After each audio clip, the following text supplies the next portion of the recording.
Welcome back to another episode of Kicking It with Saint podcast. I know some people who follow me heavy might be like, wait a minute, man, where the fuck is this dude at with the upload, man? Where is the week 12 breakdowns? And listen, I'm not getting lazy on y'all. I promise you, I am motivated. We gonna blow up. I just knew I already had a formula in my head. I was like, you know what, bruh?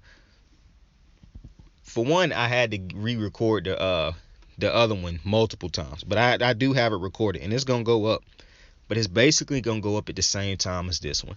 So this one ain't even gonna take till like Saturday to go up. You dig? This one gonna go up earlier in the week. So I plan on having both of these bad boys up, and then tomorrow I'm gonna drop a upload for the Thursday night game plus other thoughts and shit like that. You dig? So what's good with it, man? Welcome back. How y'all doing today, man? Go ahead and take the hit, bro. I haven't been saying it the last couple episodes because I was like, they know by now. But we might be getting new viewers and shit. Who knows? So go ahead and do that.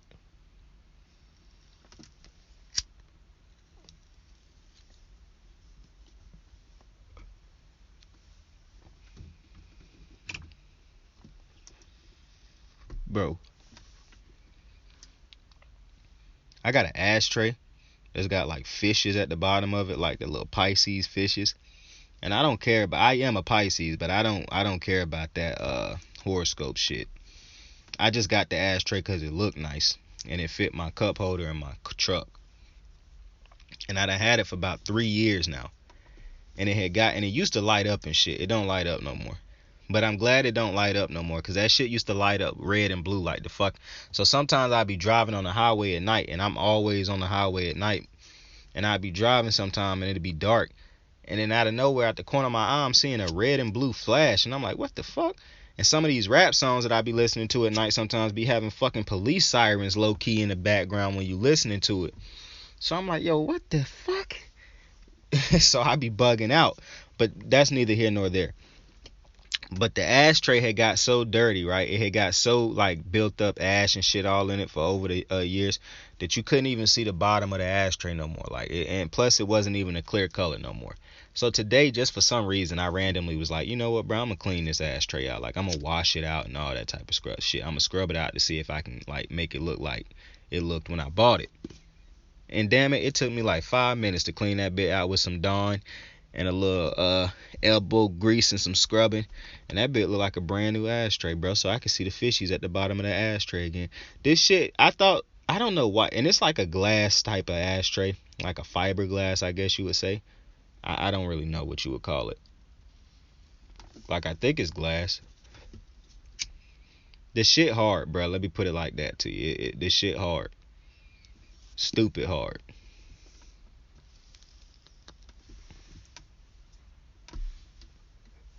But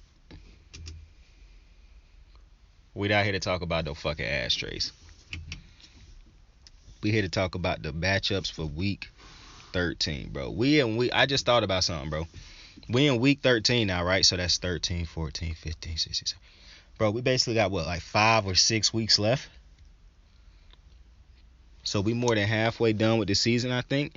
Maybe I'm doing the math wrong. I really didn't do no math. I just took a calculated guess, an educated guess, a hypothesis.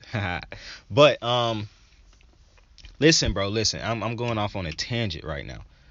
Listen, bro, if you watch baseball, son, what the fuck is the Phillies doing?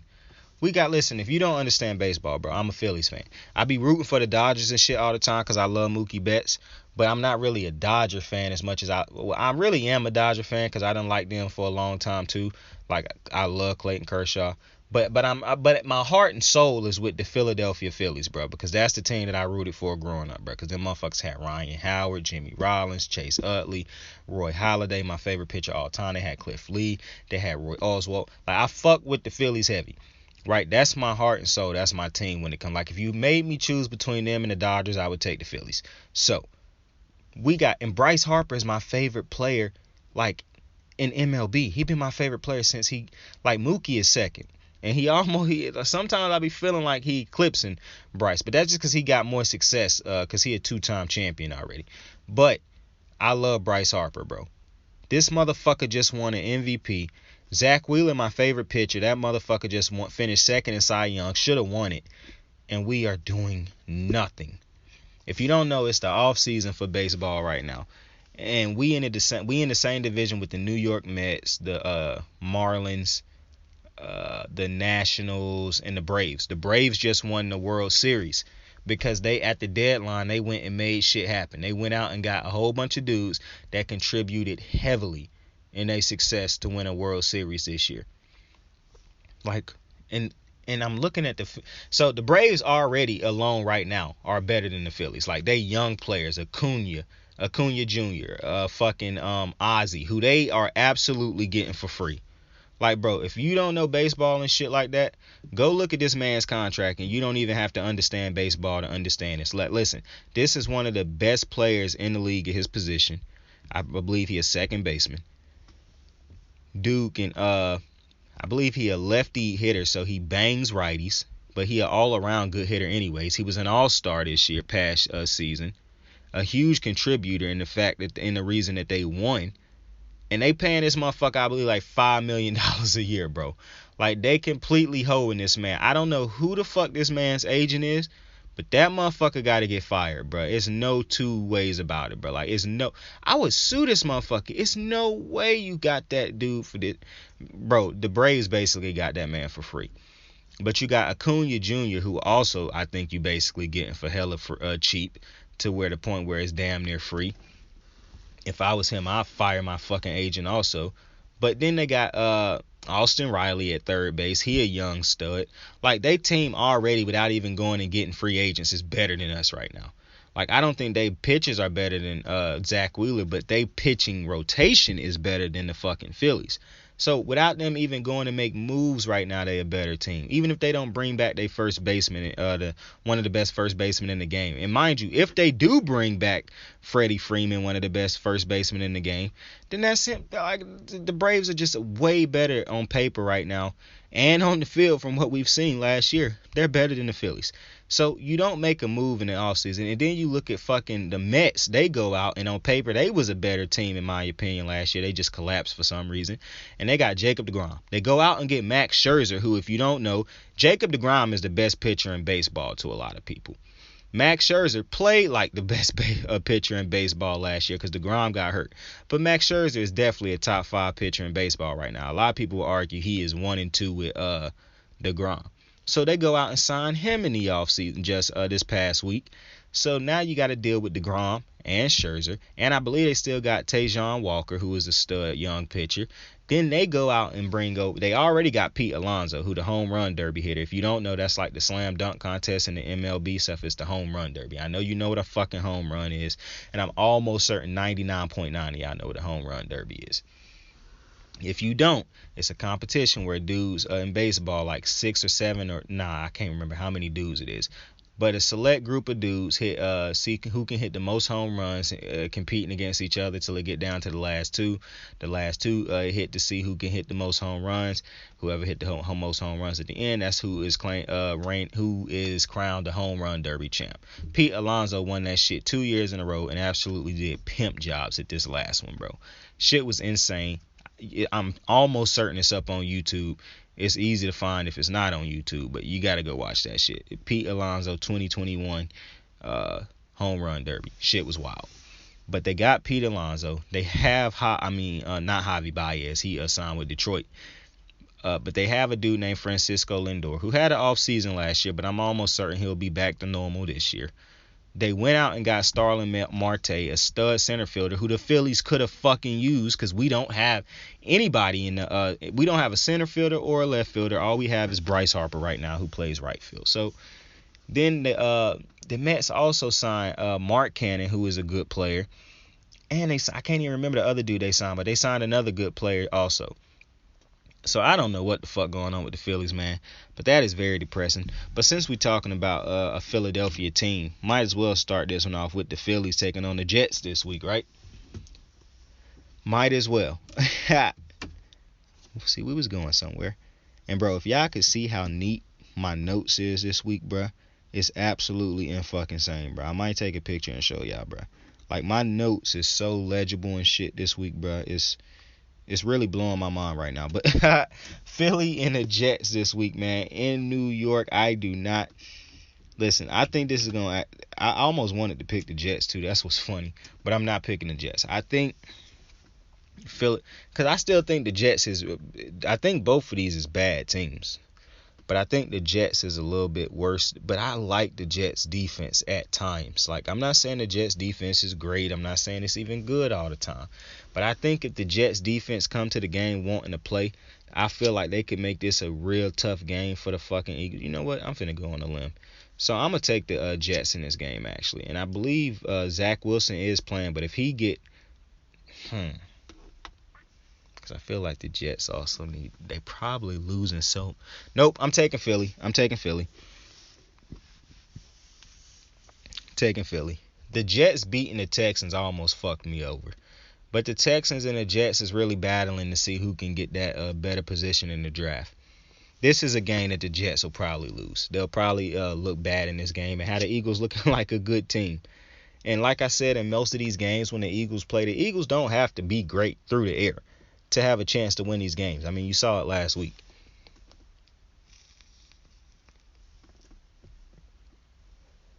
And if Jalen Reagor catches that pass,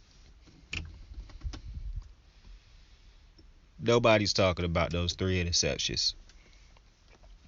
And maybe some people are, but it doesn't matter because it's a dub at the end of the day if he catches that pass. So the Eagles is one of those unique teams that don't have to have a great day through the air to still win the game as long as they can dominate on the ground or produce on the ground and hit the open passes that are there. Because like I heard, I think it was Drew Brees. It was either him or Chris Sims who was like, it's just 3 plays that Baker Mayfield, if he can hit those 3 plays, they will have a chance to beat the Ravens. Well, that's how I feel about this game. Through the air, it'll probably be 3 or 4 plays that Jalen Hurts have to hit. And if he hit those plays, which I think he will, they should be able to beat the Jets in New York. So I'm going to take the Jets to win this game. The Jets. I'm going to take Philly to win this game. Even though the Jets got their first road win of the season last week, I believe, in Houston. I mean, I know people saying, man, it's Houston. Yeah, I get that. But I'm just saying they got their first road win last week. But I am taking the fucking Philly to win this game. Because I think, bro, the Philly. I'm thinking about the Phillies.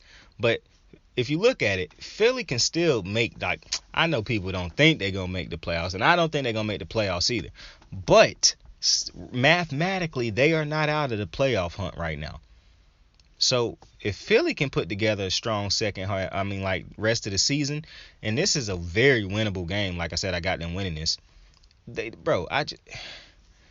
If they do the shit that they supposed to do, don't turn the ball over. You can't keep turning the ball over. Like, you can't turn the ball over 3 times and win the game, even though Lamar turned it over 4 times. You can't expect to win games like that. Not even Lamar can expect to win games like that. So I agree with that aspect. Jalen Hurts do have to take better care of the ball. But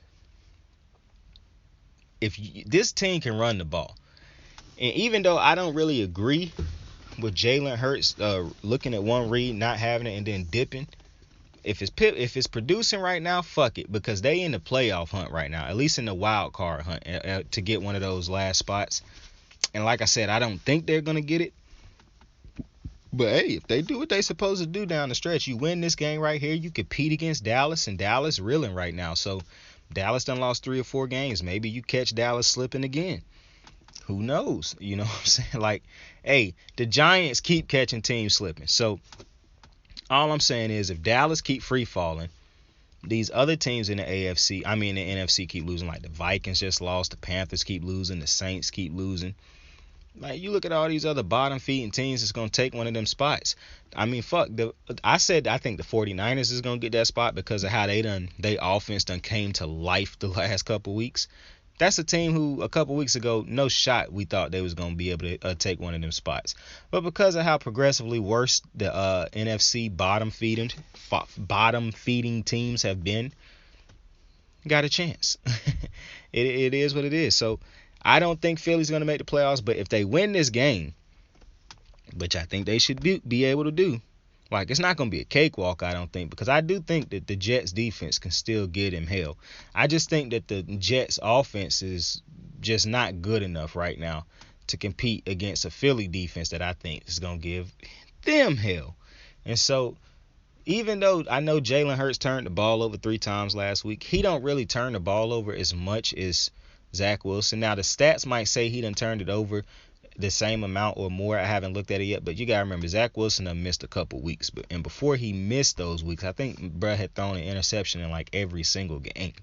In some of them games, he had 2 and 3 picks. So I think this is a game where, and I don't think Jalen Hurts after throwing 3 picks last week, I think he's gonna be extra cautious with the ball this week. So that might even lead to them running the ball way more this week than throwing the ball. And they don't even throw the ball a lot anyways.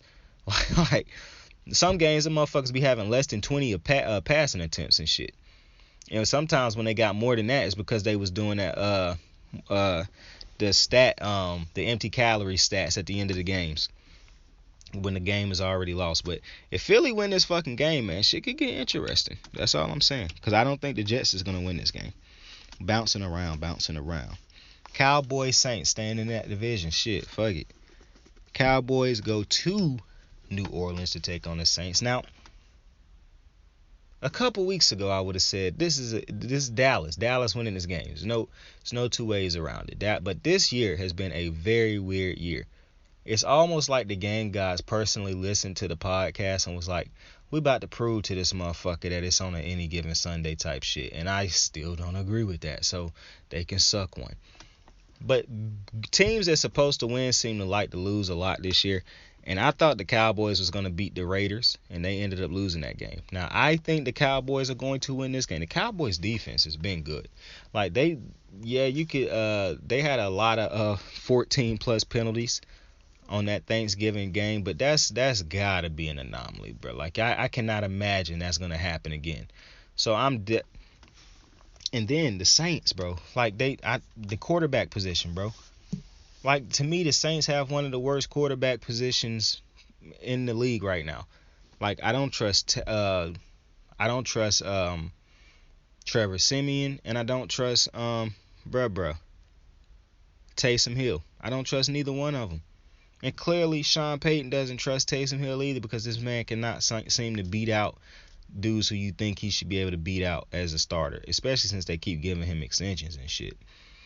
But I just think the Saints offense is cooked, bro. I told y'all for the majority of the year. And it's funny how right I was on this team and I never seem to come back to it. But now I'm glad that I'm thinking about this because, bro, I told you, bro, that offense is cooked, bro. That bullshit that they do with Sean Payton throwing it to the running backs all the time, his simple slant routes and dig routes and shit that people like to call him an offensive genius because in Drew Brees' prime, he made all that shit look way better than it really was. Mind you, Drew Brees used to go deep down the field when he was in his prime. Drew Brees wasn't no dink and dunker his entire career. He used to attack deep parts of the field. Drew Brees used to sling that shit. But I just think I think it's funny how in recent years, bro, Sean Payton's offense isn't all that, bro. It's a lot of dinking and dunking, throwing it to the running backs. Alvin Kamara picking up hella yak. Michael Thomas picking up a lot of yak. And this team's just not good enough right now. You no longer have Jameis Winston. So now you got to rely on 2 quarterbacks who just ain't it. Because Jameis Winston, in my opinion, is still an NFL caliber starting quarterback. There's a lot of quarterbacks who had a season. Obviously, Jameis, I think, was the first to throw 30 in the season. But it's a lot of quarterbacks who done had just as bad seasons and still got to have multiple years starting. Like, come on. Ryan Fitzpatrick, ladies and gentlemen. Like, Baker Mayfield have just as many turnovers as Jameis since he done came into the league. And come on now. So, Jameis, in my opinion, is still a starting caliber quarterback. He just needed somebody to have some faith in him and to want to grow with him. Bruce Arians, a lot of quarterbacks who play in Bruce Arians' system throw a lot of picks that first year. Carson Palmer threw a lot of interceptions in Bruce Arians' offense. Brady threw a lot of picks the first year in Bruce Arians' offense. He throw picks now in the offense. So, listen, when you an offense that want to attack deep down the field, like you want to be a vertical attacking offense, you don't want to be one of them offenses that's dinking and dunking and going sideline with the sideline throws and shit. You want to actually be going up and down the field. You throw picks sometimes. It is what it is. But Jameis Winston to me is a starting caliber quarterback, and because he is not playing, the Saints have no hope. Like, And I don't even know. There's no quarterback you could trade for because obviously the trade deadline done passed. I believe it's done passed. There's nobody out there in free agency right now that you could go get, unless I'm just forgetting somebody. I don't believe it's a quarterback out there, especially now with the season halfway over.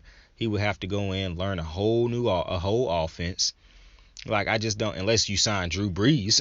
Like, I don't see it for the Saints, bro. I think it's gonna be tough for them to score.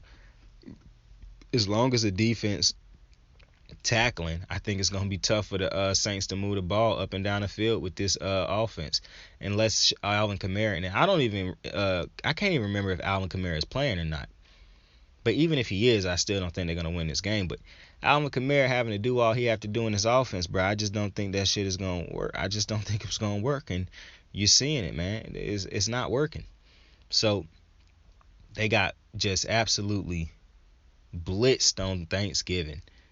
And I think this could end up being one of them tight games too, bro. Because even though I like the Saints defense to an extent, I think the defense starting to pay for that offense being bad too now.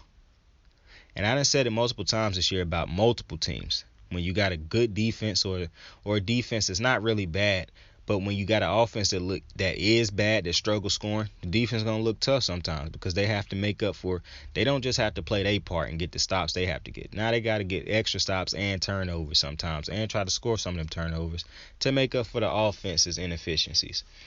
And I think that might be where the Saints is headed right now because I'm just not a fan of the Saints. Now, I'm pretty sure when people start listening to me, somebody will give me some stats and be like, oh, well, you're just completely wrong about the Saints. I'm just saying, bro, watch the Saints and you'll see. That offense is just it's not beating anybody. And who are they marching out on the field that scares anybody aside from Alvin Kamara and Mark Ingram, who are running backs? And I know Alvin Kamara catch the ball a lot. That's the problem. At least when you had Michael Thomas out there, you had a receiver that demanded some type of respect on the outside. You don't have that anymore. And you don't have a quarterback that demands any type of respect now. Because you can say what you want about Jameis. The man still would. You can say, oh, he threw 30 interceptions in the season. Well, he threw 30 touchdowns also. And he threw for a shit ton of yards. So, listen, all I'm saying is the Saints have nothing on offense, in my opinion, aside from Alvin Kamara. And that a running back, in my opinion, cannot. Like, he don't run the ball like a Derrick Henry to where it's like he dominate running and the pass game. And he don't have the quarterback anyways. Now, I know they could just hit him with these 5, 2, 3 yard routes and shit and pray that he turn it into 10, 20, 30, 40 a touchdown. But I just don't think you can survive off of that. And you're seeing that. So I do believe that the Cowboys should be able to get it together, bro. Because I think the Cowboys are still pretty decent to good. I think they're more than decent. It's a good defense, in my opinion. Michael Parsons is a baller. Now, Odafe Oweh has been balling the last couple weeks, but Michael Parsons has too, man. That motherfucker Michael Parsons is a stud, bro. Dallas got that one right, bro. Dallas got that one right. I don't even know if DeMarcus Lawrence is back either because he hurt and Randy Gregory was out. If both of them is back, it's going to be a long day for the Saints, bro, if both of them back. And like I said, I don't think the Dallas Cowboys going to get called for that many fucking penalties, bro. Now, Dallas going to have to step it up because they done lost some big games over the last couple weeks, and they losing. I believe they done lost the 3 of their last 4 games, bro. You lose to the Chiefs. You lose to the Raiders. They lost to another team. Like, oh, yeah, the Denver. You lose to Denver. Like, come on, man. Denver, that's the team you're supposed to beat. The Raiders was the team you're supposed to beat. Mind you, the Denver and the Raiders, the teams in the AFC West, that is a bad division at this point, in my opinion. Like, no, bro. I'm not saying that's I know all the teams in that division is over 500 because all of them is 6-5 aside from this Chiefs, who I believe is 7-5 or 7-4. But, bruh, every team in that not the Broncos, because the Broncos is overachieving, but the fucking Chargers and the Raiders, where they were at to where they are now, absolutely unbelievable. And I said in my last podcast that the Chargers was in last place. They in second place, but they got the same record as every team in that division, so they could easily fall to last place if every team in that division win except for them next week. But we'll see how that break down once we get to those games. But back to Dallas. Dallas got to get it together. Offense does not look good. November was a bad month. November was a rough month for quarterbacks, bro. For some of these good quarterbacks. Lamar had a rough one.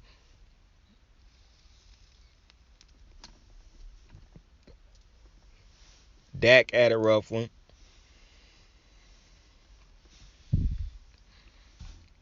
Kyler Murray didn't play.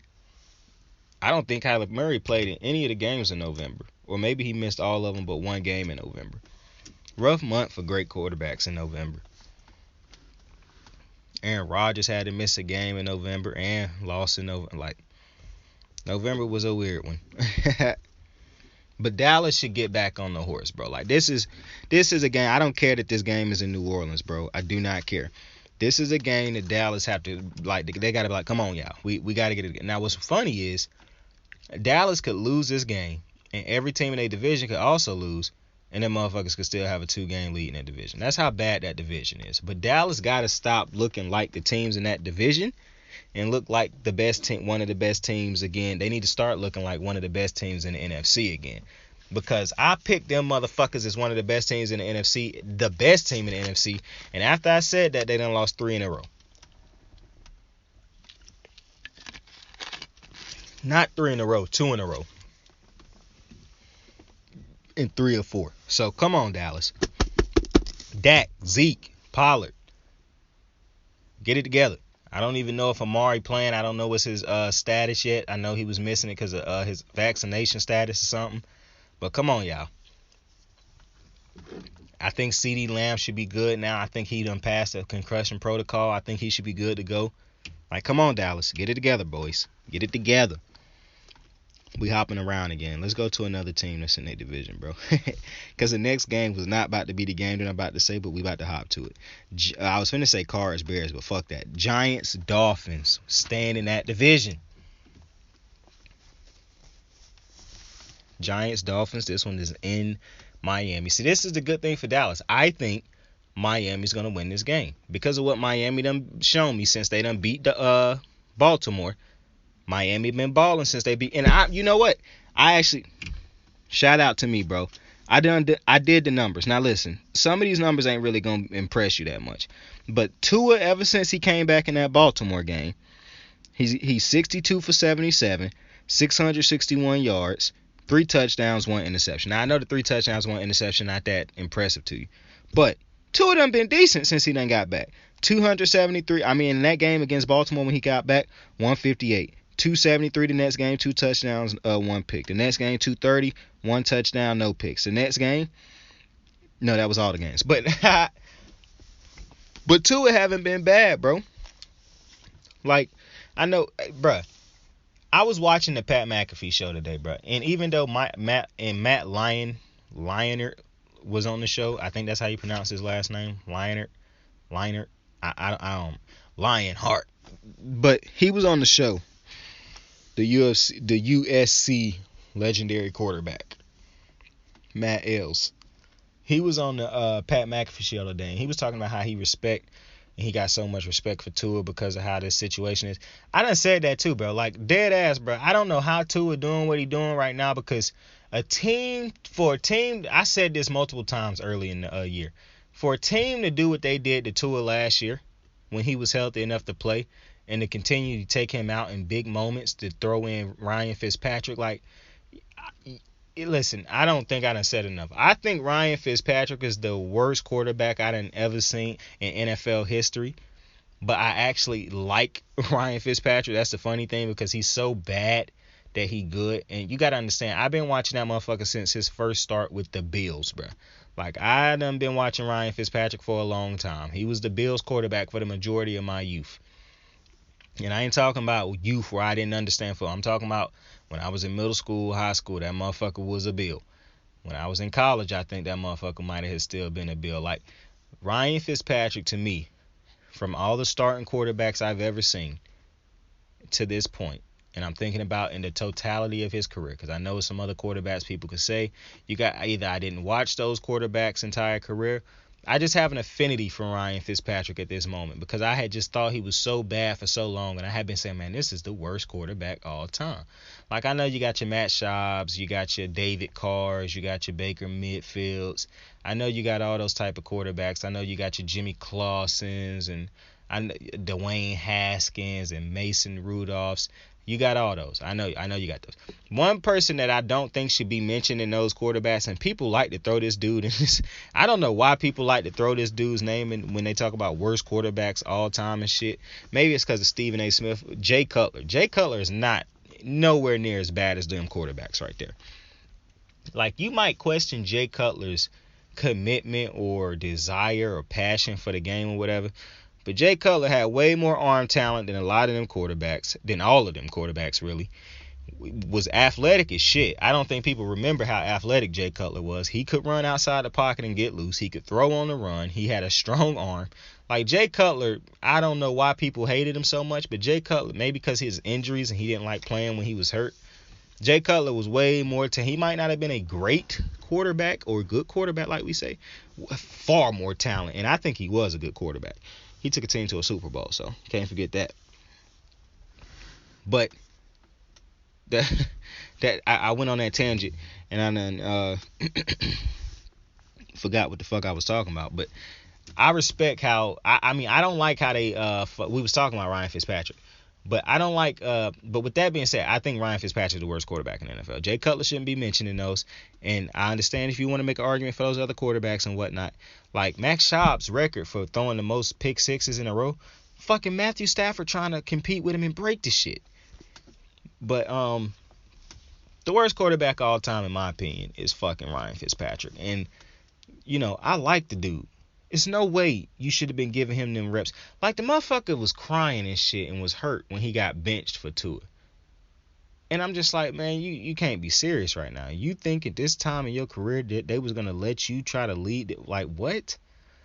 I just don't agree with how they've been doing Tua since he got there. They have never shown that they have full commitment and faith in him. And this dude is a rookie. Like, they haven't even given him a chance to really be a rookie yet. They overplay his injuries because, yes, he been hurt early. It's a lot of rookies in a lot of multiple sports that's hurt their first couple years and still end up being ballers.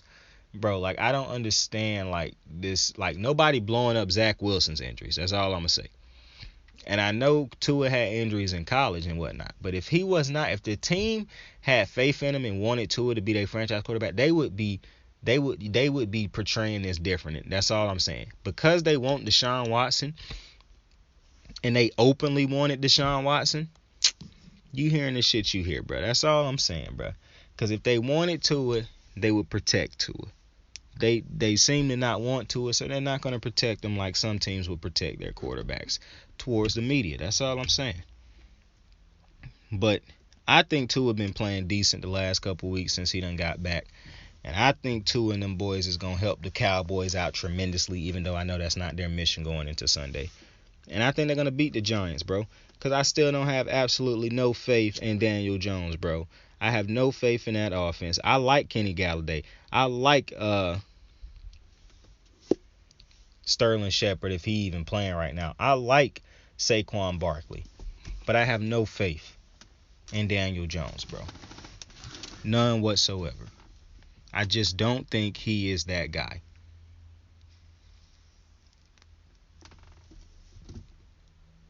I think he is a guy, but not that guy.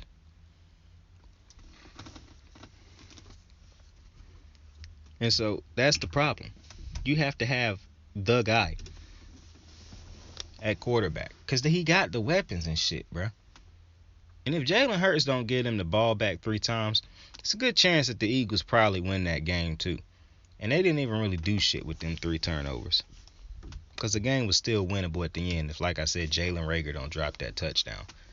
But this is the beauty of having a division like this, because I believe that the Giants are going to lose. And if the Cowboys lose, there and then, it will not matter. Now, I think the Jets are going. I think the Eagles are going to win. But let's say they lose. Is it more proof that that division is probably the worst in football, bro? And it's crazy. But I believe that the Dolphins going to win this game. I think Tua going. The Giants have a decent defense. I'm not going to lie. I'm not thinking about is the Giants gonna win. No. I'm not. I'm trying to decide, do I think Tua gonna have a decent game, bro? Tua been throwing for about 220, 230 a game since he been back. I think he gonna have about 2-3 touchdowns in this game. I like Tua, man. I think y'all, man, the Chargers, the Dolphins haven't given him the respect and loyalty and commitment that you would want to give a rookie quarterback, bro. Basically they've been doing him because of how they do him. You would think that's an unstable situation, much like that Jacksonville situation, bro. It's crazy, bro. I don't know why they doing Tua like that, bro. Now I get it, bro. If you want Deshaun Watson, bro, go get him. But damn, bro, I just want Tua to get to a situation where he is the guy. That's who they want. They want to build around him. They want to help him grow. And he ain't having to guess, is he going to be here today, tomorrow, next week, or is he going to be traded and shit. You know what I'm saying? It's hard to grow as a young quarterback when you're in a situation like that. That's all I'm saying. But I'm taking Tua to get this home dub. And yo, I believe the fucking Dolphins got 5 wins on the season. They win this game, I think they moved to 6-7, bro. So hey, and I think the Bills have 7 wins. So shit, let's stay in that division. Who the fuck the Bills play this week? Let's see. Bro, are the Bills on a fucking bye week this week, bro? I think the Bills got a bye week. Yup. No, they might play on Monday. I don't know, but them motherfuckers not on here, so we gonna have to figure it out later. But let's see, the last team in their division is Washington, bro. So Washington play Vegas this week. Now Washington got that funky ass win on Monday against the I was about to say that. I'm not gonna say what I was about to say. They got that win against Seattle, bro. Seattle's a bad team at this point. And, you know, I keep hearing people say this might be the end for Russ, and I don't know. Maybe they know some shit that I don't know, or we don't know, or maybe I just completely overlooked the report or something. But was it guaranteed that they was trading him at the offseason and they was going to release him or something? I don't know. I do think he need to leave Seattle. I do think that's done ran its course, even though I do like Tyler Lockett. I don't like Pacifier Metcalf. But bruh, Seattle's a bad team, and maybe Russ shouldn't be playing right now, but boy. And you know what's funny? People keep talking about how Russ ain't never won an MVP, and I'm pretty sure at the beginning of the next season, somebody will bring up the fact that Russ haven't never won an MVP, and people will be like, oh, it's so crazy. Russ ain't never won an MVP. Oh, it's so crazy. Russ ain't never. And then you just got to just bring up every single season of his career, and just you could just go to one slot of the season through probably a 2-3 week span where Russ was just absolutely bad.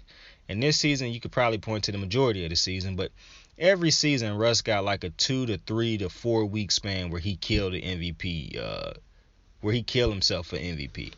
And that's been the story of his career. Now, Russ is a great quarterback. There's no two ways around it. But it's not confusing or a mystery as to why Russ has never won an MVP, bro. And this is just a bad team, bro. Like, do you think they go? This is interesting because I don't give head coaches as much credit as I do quarterbacks sometimes, but it depends on the head coach because, like, to me, John Harbaugh, I give him a lot of credit. I give Bill Belichick a lot of credit. I give Kevin Stefanski a lot of credit. I give not Sean Payton. Well, actually, I do give Sean Payton a lot of credit. Just I don't think he's an offensive guru. I think he's a great head coach, just not an offensive guru. I give what's my man's name over there? Sean McVay a lot of credit. I give Kyle Shanahan a lot of credit. So when I'm thinking about this, I'm trying to think. I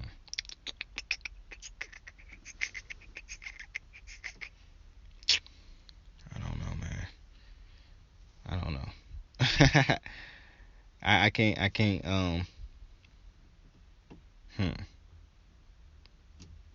I don't know how to feel about Pete Carroll, man, because I'm really trying to think, do I give Pete Carroll as much blame or credit? And I don't know how to feel about it because I don't think Pete Carroll is as good as them other head coaches I done named, but people could say, easily could argue he is, and he got the resume. But I just think when you have a team with the type of talent that Pete Carroll had, it was hard to fuck that up, and he still found a way to fuck it up because of his ego and whatever agenda he had.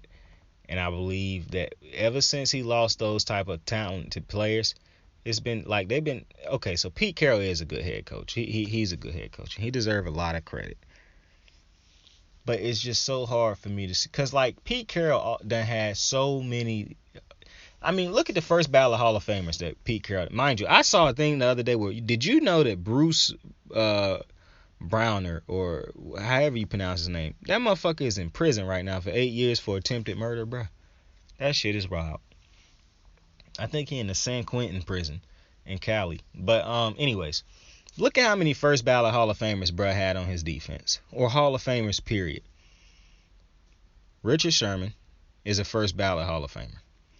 Earl Thomas, I don't think he's going to be a first ballot Hall of Famer. I think he is a first ballot Hall of Famer, but his off the field issues might have fucked him up with the first ballot, but he is a Hall of Famer. Cam Chancellor is a first ballot Hall of Famer. Michael Bennett is a Hall of Famer. I don't think he'll be a first ballot Hall of Famer. He is definitely a Hall of Famer. Cliff Averill might not be a Hall of Famer, but he might be a on the fringe Hall of Famer. I got to take a closer look at his numbers. You look at all that talent that he had, right? And Bruce Brown is not a Hall of Famer, obviously now, but he was a damn good player when he was in Seattle. So you look at all that talent, right? And I'll even give him a little bit of credit for, because Russell Wilson wasn't the Russ he is now back when they won them Super Bowls. But then you look at what's happened after those Super Bowls, right? Russell Wilson is the driving force of that team now, though. They haven't had a good running game. Running backs can't stay healthy. They had to bring Marshawn Lynch back one season because they had so many injuries at the running back position. So it's hard for me to give Pete Carroll as much credit as it is when I look at somebody like Bill Belichick. When I can look at the imprint he done had on his defense and look at how players play when they're not in his system compared to how they play when they are in his system. When I look at how he take players that nobody really thought was going to be good and how he turn them into studs based on how he use them in his system. And he ain't flawless, trust me. But I just say Bill Belichick Bill Belichick done had talent on his team also. But Bill Belichick, look at what he doing with Matt Judon.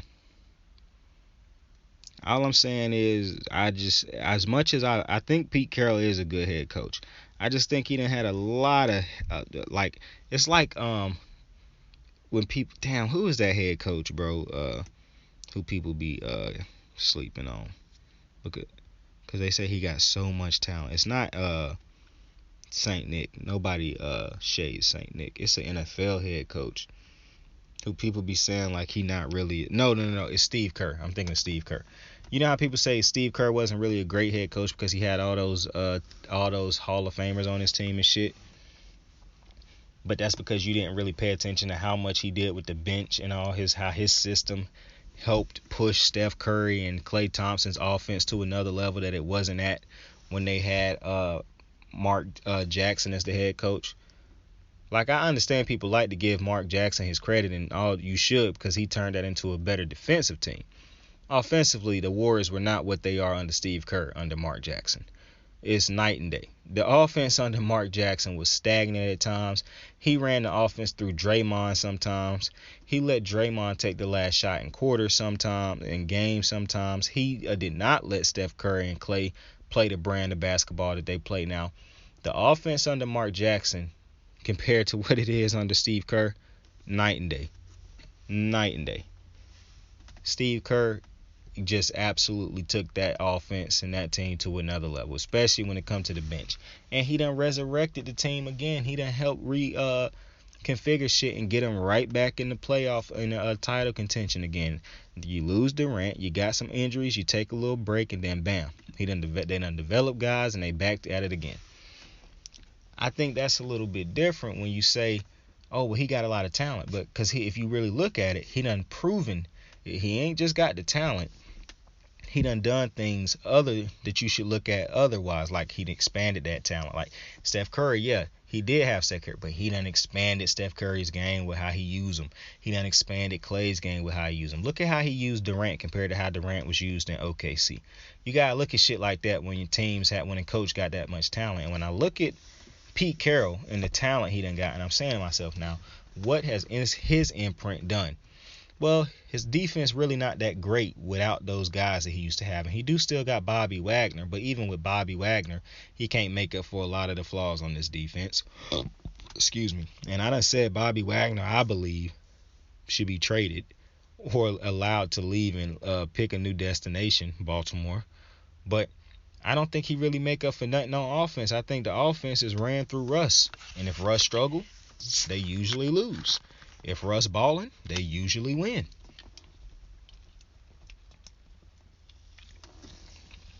And that's how it's been the last couple years. Because this team go as Russ goes. That's why motherfuckers act shocked in the beginning of the seasons, because Russ be balling, carrying that team.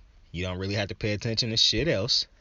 And then when he start to struggle finally and show all the flaws of those other areas of the team, motherfuckers be acting crazy and shit. So I think Seattle's just a bad team at this point. And so I don't think that like Washington, them beating Seattle, it don't really, like, it's not really as impressive as it might be to some people. And I'm still not sold on Heineke either. I think he's a game manager. I don't think he's really a game changer. And so they play Vegas this week, and I know Vegas was free falling until they beat Dallas. And Vegas could come out here and legitimately just be lost on offense, because that's what Vegas done been this year. They done been atrocious on third down. They shoot themselves in the foot a lot. It seems sometimes like Derek Carr is very inaccurate when trying to spread the ball around. Sometimes he don't. When they got Darren, and I don't even know if Darren Waller is healthy this week or if he's playing this week, because I believe he left the game last week. So I don't know which offense is gonna show up for the Raiders. That's my concern. And even though I don't think Washington is a good team, they keep finding ways to win these fucking games, like Denver, bro. Like, I don't think Denver is a good team, but they keep finding fucking ways to win these games against teams that you might think should beat them and whatnot. And it's teams that I'm really questioning now, like, is the Chargers a good fucking team? But I could see Washington winning this game. And like I said, I don't like to use that as my bailout, but because I'm not picking them to win the game. I'm just saying if they won it, I wouldn't be surprised, because I'd just be like, yeah, the Raiders doing Raiders shit, I guess. But I'm going to take the Raiders to win this because it's in Vegas. And I have no faith in Tyler Heinicke. Now, I do like that Tyler Heinicke sticks to the script. He can go off script and make a good play here and there. But, like, can people slow it? And, you know, to people's credit, actually, I will say this. I don't hear people hyping up Tyler Heinicke like they be doing Mac Jones and shit like that. Now, Mac Jones is better than Tyler Heinicke, in my opinion. And like I said, Mac Jones, some of his ugly games he have to me have a lot more to do with Josh McDaniels, who I saw somebody praise earlier today, and I was just like, Jesus fucking, it might have been Matt Lionheart that I heard say it. But yeah, people can keep hyping up Mac Jones all they want to and ignoring what that defense is so obviously doing. But I do think Mac Jones is a better quarterback than Tyler Heinicke. But Tyler Heinicke, he stick to the script. He don't do too much. He ain't going to be the reason you lose the game most of the time. And I respect that. You know what I'm saying? If you can be as great as Alex Smith was, then, you know, you can get your team damn close to winning the Super Bowl. Now, I don't know if you can get to one, because Alex Smith never got to one, and I think he probably the greatest game manager of all time. I used to think Tom Brady was the greatest game manager of all time, but after him with the Bucks, it's no shot. Brady's the GOAT. Fuck that game manager shit. But now I'm starting to think that Alex Smith is the greatest game manager of all time. And if Alex Smith is the greatest game manager of all time, then that means the peak is what? The NFC Championship game, and maybe an AFC Championship game, but not a Super Bowl, because I don't think he ever got to a Super Bowl. And that's not really a shot, because I think Mac Jones could end up being better than. But I mean, Mac Jones really feel like Alex Smith to me right now too, though. So, but that's not here nor there. We not fucking talking about the Patriots and Mac Jones right now. We talking about Washington and Vegas, bro. But I think Vegas gonna end up winning this game, bro. And it's a weird game because, man, like I said, I don't know which fucking offense is going to show up for Vegas, man. But I hope it's the good one, bro. So I'm gonna take them to win this game. They gotta keep, like, every team in their division aside from the Chiefs is 6-5. So if they lose this game and the other 2-3 teams win, they immediately is in last in the division. So every game for the AFC West at this point is a must-win game, because the Chiefs and the Chargers and the Raiders especially decided to shit the bed the last month of November and just absolutely kill the momentum and the leads that they had. Absolutely crazy that them two teams had that type of free fall and how the Chiefs got back in it. But I think the Chiefs is going to end up winning this division now. It's no way you had that type of room and in the beginning of the season and shit like that, and you let the Chiefs just hang around and stay in there. And now they feel like they got their swagger back. So, but I am taking Vegas to beat the fucking Washington no-name football team. What team I want to hop to now? Matter of fact, let's stay in the division. Chargers, Bengals. The Bengals had a great game against the Steelers. Yeah, I saw that. And you know what's funny? People gonna say Ben been bad, and maybe Ben have been bad. His stats for this month really not that bad. The picks that he got all came in that game against the Bengals. It's kind of like the majority of Lamar Jackson's picks for this month came in his last game against the Browns, where he threw 4 of them bitches. So, I mean, it really wasn't a bad month for Big Ben. I really think the running game is a bigger problem. But it flowed. We'll get to that when we get to it. But the Bengals did beat a fucking bad Pittsburgh team. There's no two ways around it, because Pittsburgh defense is bad at this point. And the Bengals really got a good all-around team. Like, Joe Burrow haven't really been, cigar. He ain't been Joey Burrow the past couple games, in my opinion. He just been Joe Burrow. But being Joe Burrow done been good enough to win them games. And so the defense done been good. Joe Mixon snapped last game. And if your offense can have a passing game that can get you deep plays and hit big when you need it to, and your running game can do what they did last week, and your defense can remain consistent like that, it's going to be tough for the Chargers to win this game. And I done started to learn my lesson. Now, this is what's crazy. The Chargers is obviously, like, they look bad. They look bad, right? I'm going to pick the Bengals to win this game, and I guarantee you the Bengals are going to go into no, they at home. So they shouldn't even lay a fucking egg, like I was about to say. They are at home. The Bengals should get this home. They know this is an important game, especially with Baltimore winning their game. The Bengals know this is an important game. The biggest thing for the Bengals is the way they have to be looking at this is we play Baltimore one more time. If we beat Baltimore and win out, or win just the same amount as them, we immediately win the division, because we got the tiebreakers. And it's possible, because that last game against Baltimore is in Cincinnati, because they mopped us at home earlier this year, 41-14 or some shit like that. So that's what the Bengals should be thinking. Now, to me, the Chargers defense is just bad, bro. The run defense bad, the pass defense bad. I think the offense done simmered down. And it's just so weird to me that the Chargers offense always seem to flame out eventually, because they have so much talent on that offense. Now, I don't think they have a legitimate bless me. I don't think they have a legitimate 3-down running back. And I know it's popular in the NFL right now to have a running back that can catch and run like Austin Eckler. But I don't think Austin Eckler run great enough to be considered an every down back. You would probably have more value to have him play the slot receiver most of the time and have another running back that could legitimately run. Because if you got a running back that catch just as good as he run, then you don't have a running back, in my opinion. You have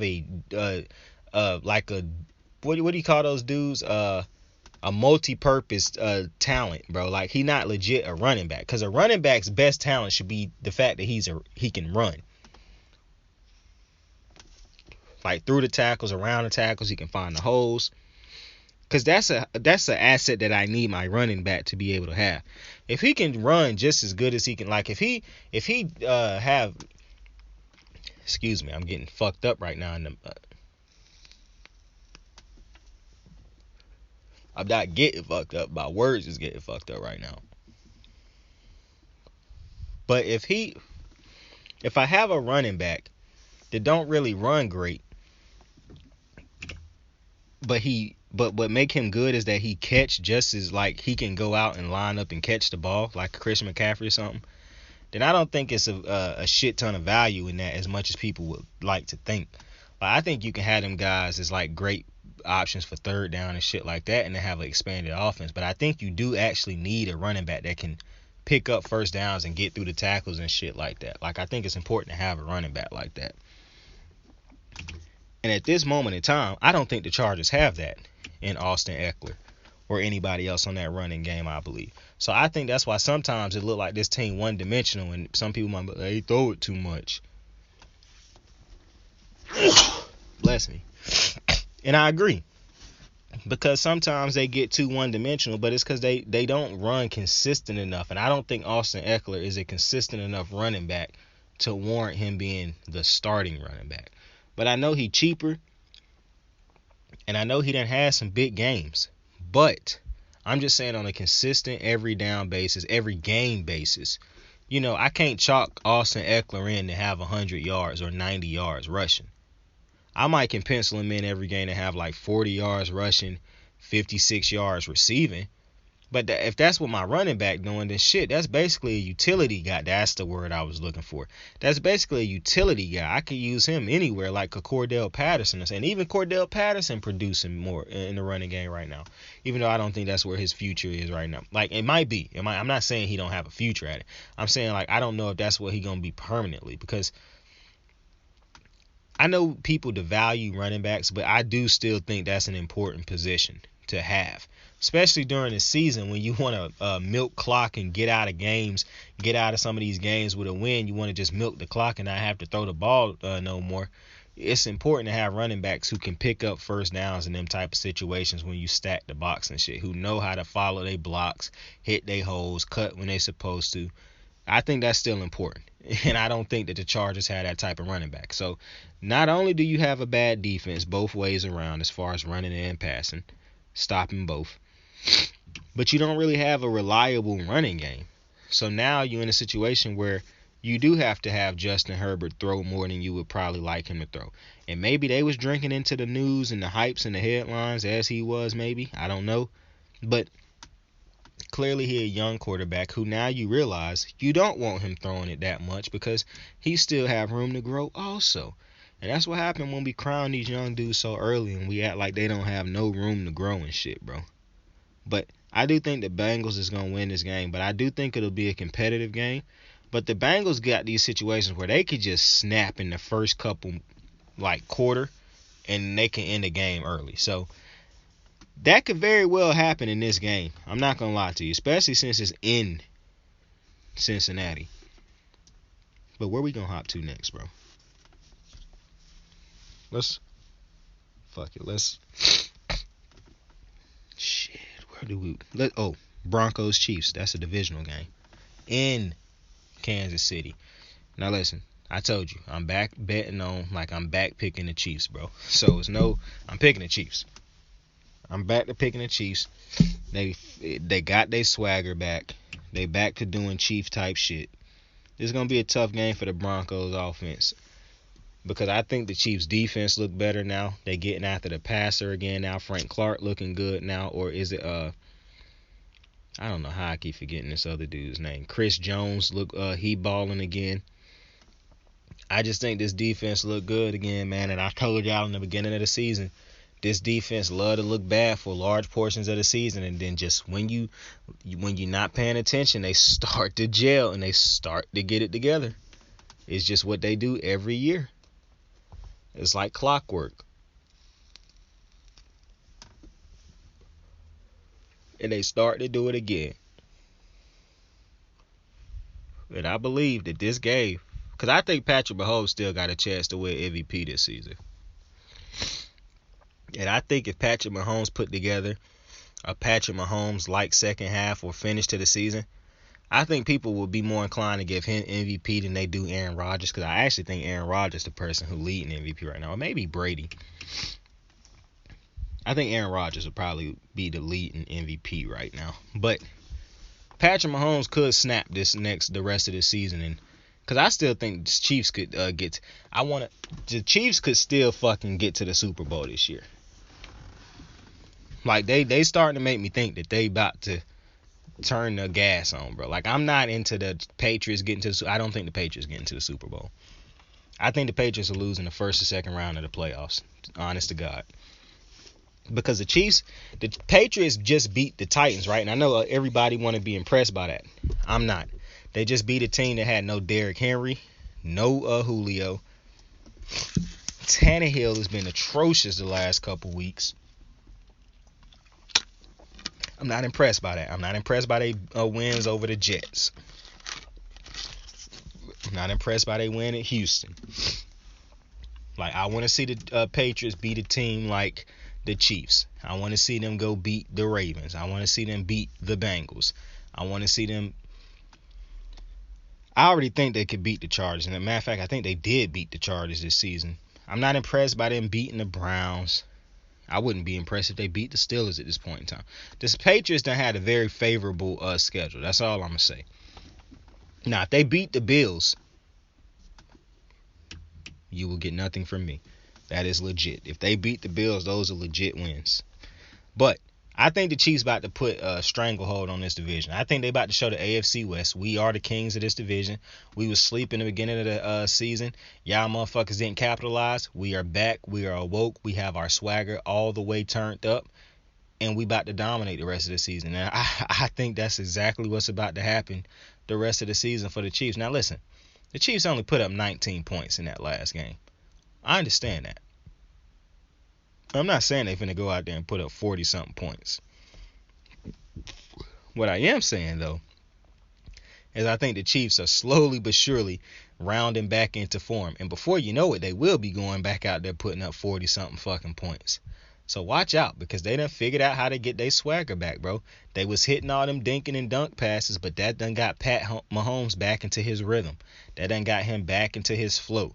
Now Kelsey wide open again. Now his dudes looking open to him again. Now he getting back into his rhythm and shit. And all it took was a bit of them easy throws, which Greg Roman for some reason don't know how to draw up for Lamar. But like I said, it's like these fucking coordinators don't look at other coordinators' plays and incorporate them shits into their game. I don't know, bro. But I think the Chiefs is about to dominate this game. I just got a feeling like the Chiefs is about to have a we are back game, bro. Like Pat Mahomes about to run to the middle of the field and be like, I'm back, motherfucker. I'm back. This my shit. I feel like that's the type of game that Pat Mahomes and them boys about to have. But we was talking about the Seahawks earlier, so let me go ahead and talk about them real fast. They play the 49ers this week. I think the 49ers is about to put their foot so far up the Seahawks' ass, it might come through their fucking mouth. No cap. I apologize for the kids that might listen to this or the people who might be disgusted by that comment. But I think the 49ers offense is about to go nuts on this on this Seahawks defense. I do not think this Seahawks run defense will know what's about to hit them when they play against the 49ers this week. And I also think because the 49ers run game is so strong, they're about to be having these wide open dudes in the passing game also. I think that the fucking 49ers might drop a 40 bomb this weekend, bro. No cap. In Seattle. If this is truly the end of Russell Wilson and Pete Carroll in Seattle, they going out sad, bro. Because I do not think this is about to be pretty, bro. I think the 49ers has found their footing. They got their foot on the gas. They know they can make the playoffs. They know they can get that last spot. And when you get into the playoffs, to them it's probably going to be if we can get in there, we think with this run game and this offense can go compete against any defense. We think it can score on any defense. So, I think that the fucking 49ers, I think they about to have an explosion type of game in Seattle. And Russell Wilson, as much as I love Russell Wilson, he my brother's favorite quarterback. And my brother texted me a couple of weeks ago, like a month ago, talking about he might be done with Russ. But listen, I think this might be this could very well be the end of Russ in Seattle.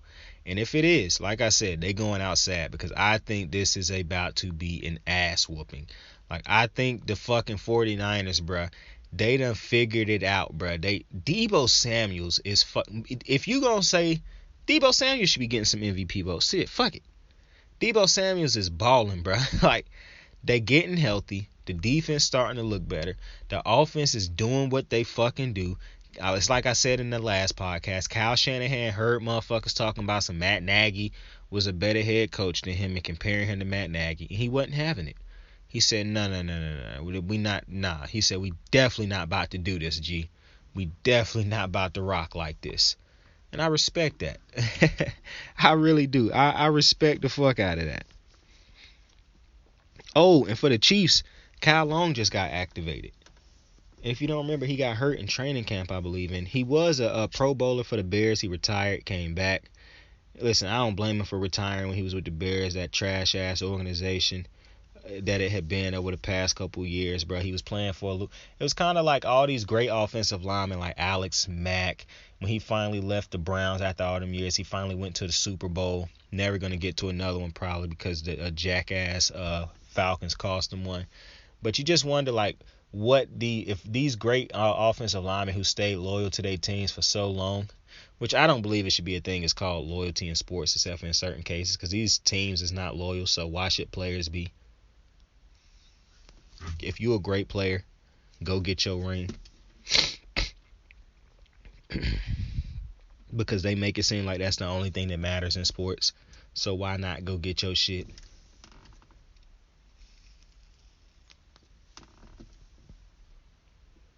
And if the team you own don't give you a chance to do that, why stay?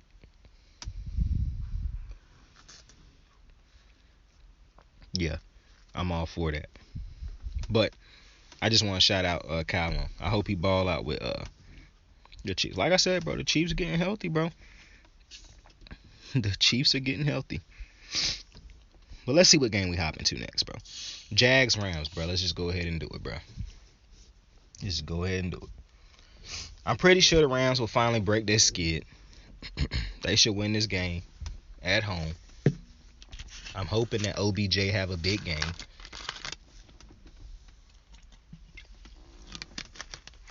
Now, I think Matthew Stafford will have a decent game.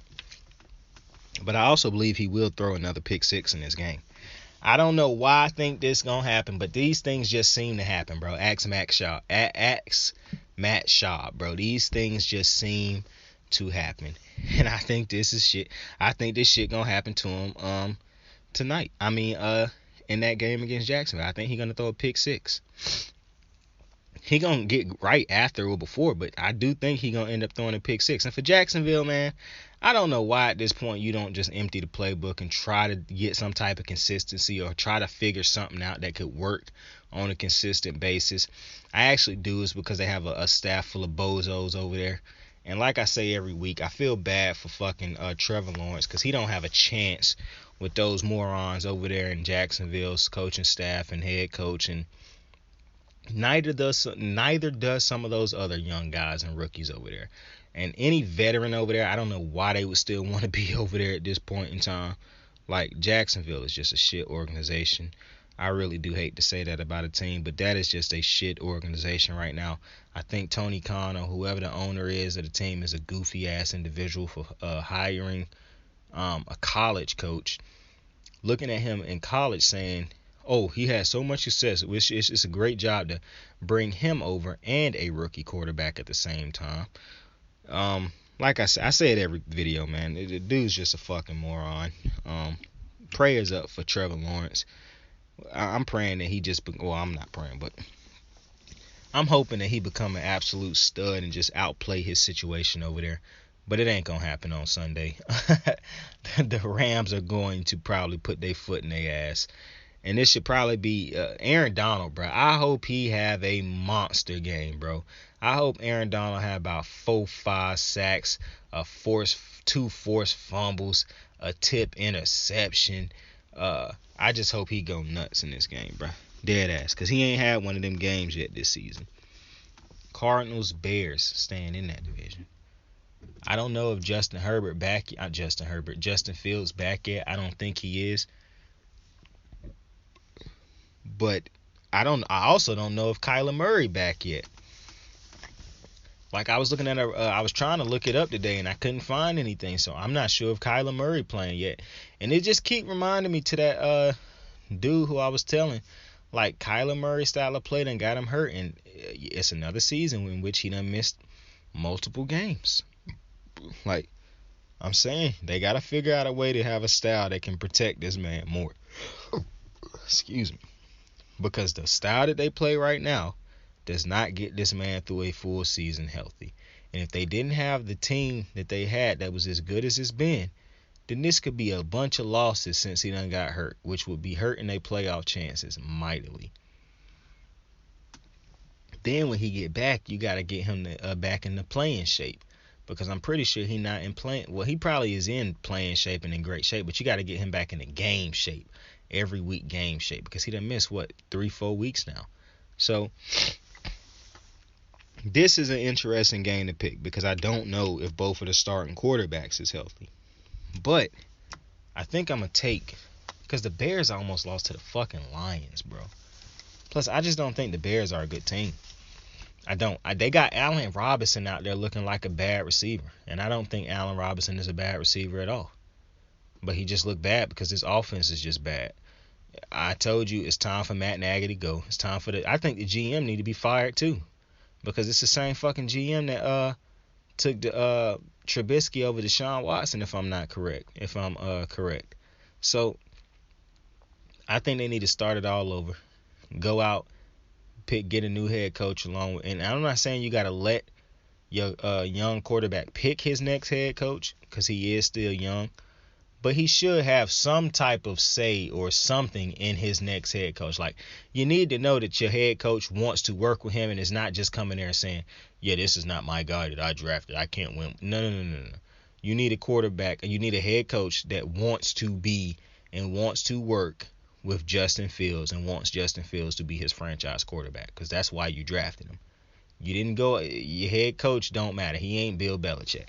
He ain't John Harbaugh, Mike Tomlin. You need to go get a head coach that's trying to work hand in hand with Justin Fields to make him the best possible quarterback that he can be. And that's what's going to help your franchise. Because Justin Fields is it. He got it. So it shouldn't be hard after you get this bozo Matt Nagy from up out of there, bro. But I do think the Cards going to find a way to win this game. Even if they got Colt McCoy. And I'm not banking on Colt McCoy going out there having some crazy game either. But I do think the Cardinals is a good enough team. At least they've proven they're a good enough team over the last couple of weeks without Kyler Murray to win this game. So I do think I'm going to take the Cardinals to win this game on the road. But I do want to say this. If Justin Fields plays, because I kind of want to go on a limb and say if he played it, they could win this game. But nah, they're not going to win this game. I don't think the Bears going to win this game. I think the Cardinals going to find a way to get this dub. Yeah, unfortunately. Indy, Houston. Indy better win this fucking game. Houston is not a good team, not a good defense, can't throw the ball good, not good at running it. Indy is the better team. If Indy don't lose their fucking balance and they remember that they are the best they got the best running back in football, they should be fine. They can, if they want Carson Wentz to throw the ball, that's cool. It's going to be opportunities for Carson Wentz to throw the ball. But you cannot forget that Jonathan Taylor is a huge part of this offense, if not the focal part of this offense. So you can't just wait to the fourth quarter to start running the fucking ball again. Now, I don't imagine that they're going to have too much trouble beating Texas or Houston, the Houston Texans. But, I mean, it's a divisional game. It could get, interesting. But it better not get interesting. The Colts need to take care of business. They have to take care of business. Because, like I said, you can't rely on that playoff spot, like those last couple playoff spots, them shit's getting heavy. With all these teams with 6+ wins on the season, bro. And let me see, who the Titans play this week? I don't even see the Titans. So the Titans possibly could be playing No, they don't play the Bills this week. I don't know who the fuck the Titans play this week. Maybe maybe they got a bye week this week. We'll figure it out. But let's say if the Titans keep losing, Houston, you need to keep winning. You should have won last week. You was up 10. You forgot to run the ball for some reason. You can't lose against Houston. That's one. But in the bigger grand scheme of things, not just talking about Houston, you can't lose this game. Every game, like I said earlier, because of how bad you started, every fucking game is a must-win game at this point in time of the season. And these are winnable games, especially, like I said, you went up 10 points against the Bucks. You can't blow that. You cannot blow that. Vikings. It's no shot the Vikings lose this game, right? Like, the Lions are going 0-16, right? Like, come on, man. The Lions is going 0-16-1, right? And I'm still pissed off that they can't go 0-17. But there's no shot the Vikings find a way to lose this fucking game. I don't care that it's a divisional game. Kirk Cousins, I said that Kirk Cousins could lay a dud last week because the Green Bay could be his Super Bowl game, but he didn't really play that bad against the Niners. The Niners offense just and like I said, the Niners was gritty and left and right on the motherfucker. But listen, this should be a good game. This should be an easy win. Not an easy win. I don't want to say easy. But the Vikings should go in there and take care of business, bro. You got the better quarterback, if even by just because I don't even know if is Jared Goff starting in this game. It don't matter if he is or not. But you got the better offense. You got the better defense. The Vikings should go in there and take care of business, bro. I don't think this should be a close game. I think the Vikings should go in there and pretty much I know Dalvin Cook possibly not playing because of his shoulder injury. But even the Vikings not even having him, they should be able to run the ball to a certain extent. But they have a good enough passing game if they commit to passing the ball. Like, I'm not saying throw the ball 40, 50 times a fucking game. I'm not saying that. But I'm saying when you do choose to pass the ball, like, don't make it obvious downs like third and long. You know what I'm saying? You can throw the ball on first and second down, bro. You know what I'm saying? You can give Justin Jefferson multiple opportunities, him and Adam Thielen. They clearly stud receivers. So if the Vikings go in there and do what they're supposed to do, the Vikings should win this game, and the Lions should be headed to 0-16, bro. 0-16-1, to be correct. And the last game of the week, man, that we're going to talk about on here at least, Baltimore Pittsburgh. Now, TJ Watt just got into the concussion protocol. I mean, not the concussion protocol, the COVID protocol. So I don't even know if he playing Sunday or not. I don't know if he playing. And then you got Chase Claypool. I saw that shit recently where he was talking about the music and practice and shit. And then this motherfucker Mike Tomlin said he think it's fair that Chase Claypool's job description, he do his, and he basically was like, Clay, do your job and I'll do mine. That's basically what the gist of his statement was. And I saw Cam Hayward was like, he wanted to snatch the speaker out if he had heard that or some shit like that. I'm gonna tell you something, man. The Steelers, I'm not trying to say I'm siding with Chase Claypool because I think it was irritating. The Juju Smith dancing on people's logo and shit last year. I thought that was disrespectful and unnecessary. But Chase Claypool might be on to something. Like, why they don't have music in practice? If they really don't have music in practice, like, why? Like, why are we so militant in practice, bro? Like, this is football, bro. Like, why are we treating this like it's the Army or something, bro? Like, maybe that's how they ran shit back in the day, but why do we have to the Patriots have music in practice, bro. Ain't no team that won more Super Bowls in recent years than the fucking Patriots. Like, multiple teams have, and I'm not trying to say, oh, well, every team have it, so you should, but all I'm saying is if it's a dead practice where dudes is feeling like they come into military training or something, like it's more like they don't feel like they come into practice, but they feel like they come into like some type of boring ass, like, militant meeting or some shit like that, then I kind of understand what he's saying, because like we playing the kids game, like Coach Pagano be talking about on Pat McAfee show, we getting paid a king's ransom to play a kids game, or they are getting paid a king's ransom to play a kids game. So like we can't live and practice up a little bit. Like, I don't know, man. It just sounds like Coach Tomlin and Cam Hayward got that old man syndrome going on. And I think, like, if you really look at it, I mean, I don't know, man. You could say we want to rely on our legends of the past and shit. Okay, but that's of the past. Like, you gotta adapt, you gotta evolve, you gotta grow. What's the evolution thing? You either adapt or perish, bro. It's no two ways around it, bro. Like, if Pittsburgh can't adapt to these young guys that they drafted and getting on the team, them young dudes, and they not gonna want to be on the team. And guys who are more hip to the, like, I mean, it might sound crazy, like, oh man, he complaining about music and practice.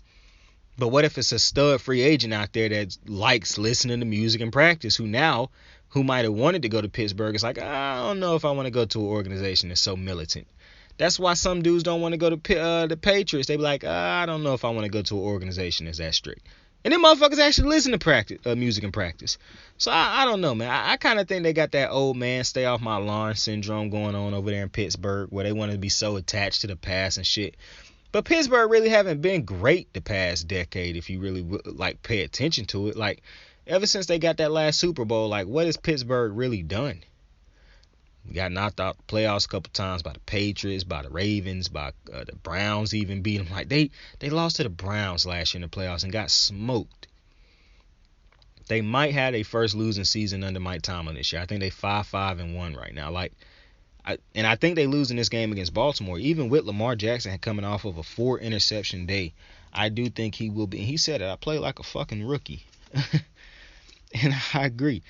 And listen, over the last month, the month of November has not been, the best for Lamar. He's 73 for 116, 669 yards, 5 touchdowns, 7 interceptions. That's not beautiful. That's not sexy. That's not, that's not numbers we want to have. But I believe he's gonna clean it up. I think December is about to be a very great month for MVP Jackson. And so back to Pittsburgh though. So let's look at Pittsburgh. I know we talk about Big Ben and how people want to say he's been bad. And I mean, his numbers not blow you away great, but they're not that bad. I really think when you got a quarterback like Big Ben, who clearly got limitations, you got to get more out of that run game. Najee Harris ain't putting up 100. Najee Harris don't even average 80 yards a game. I don't believe right now. I don't even think he averaged 70 yards a game for them. And then some of his big games where he had a good amount of yards, it took a ton of carries to get him to him. Like, maybe you can blame that on the offensive line. Maybe you can say Najee just a rookie right now and he not really finding or hitting the holes as great as you want him to yet. But you could blame either one of them, and still it would be not as conducive as you want it to be for Big Ben, an older quarterback who you want things to be great. Like, Tom Brady is an older quarterback, but he got an offensive line, a running game, receivers, head coach, a defense. Like, he got a lot of shit so that he don't have to overextend himself, so he don't have to do more than he have to do. You know what I'm saying? All you want Tom Brady to do is use that brain and that arm. You don't want him to have to do nothing else. You don't want him to have to overcompensate for lack of. You know what I'm saying? And when you have a Pittsburgh team that's lacking so many different things, that's not good in so many different areas, it's going to be hard for Big Ben to fix all that and to try to outperform all that. You know what I'm saying? Like, this ain't young Ben Roethlisberger no more, dog. Like, that Big Ben is not coming back. So he might give you great flashes and shit like that. And I know a lot of people want to blame it on him. And maybe it is time for him to retire. But I think he's still better than Baker Mayfield right now.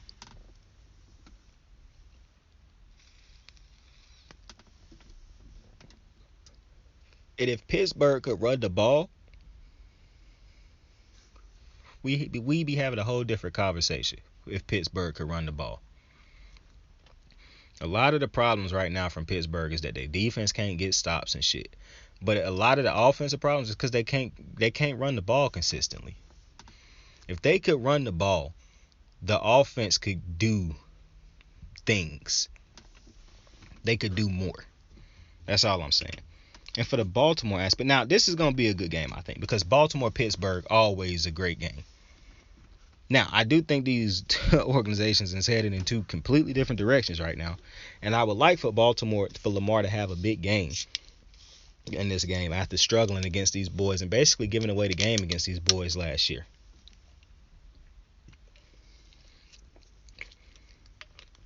And he need a bounce back game anyways after last week.